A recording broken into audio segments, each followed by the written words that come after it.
തമിഴ്നാട്ടിൽ തിരുവള്ളൂരിൽ goods train അപകടത്തിന് പിന്നിൽ അട്ടിമറിയെന്ന സംശയം. ഗുഡ്സ് ട്രെയിൻ തീപിടിച്ച് അപകടം നടന്ന സ്ഥലത്ത് നിന്ന് ഏകദേശം 100 മീറ്റർ അകലെ ട്രാക്കിൽ വിള്ളൽ കണ്ടെത്തിയെന്നാണ് സംശയങ്ങൾക്ക് കൂടുതൽ വഴിവെച്ചിരിക്കുന്നത്.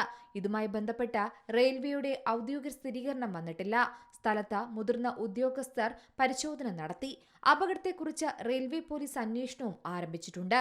അതേസമയം അപകട കാരണത്തെക്കുറിച്ച് ഇപ്പോൾ പ്രതികരിക്കാനാകില്ലെന്നാണ് അധികൃതർ അറിയിച്ചത്.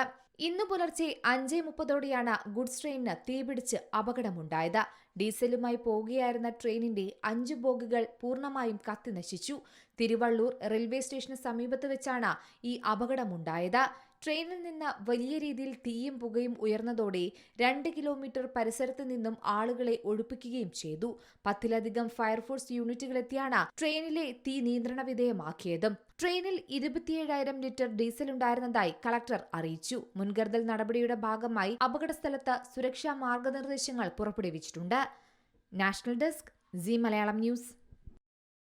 ഏറ്റവും പുതിയ വാർത്തകളും വിശേഷങ്ങളും വിരൽത്തുമ്പിലറിയാൻ സീ മലയാളം ന്യൂസ് എല്ലാ ഡിജിറ്റൽ പ്ലാറ്റ്ഫോമുകളിലും ലഭ്യം.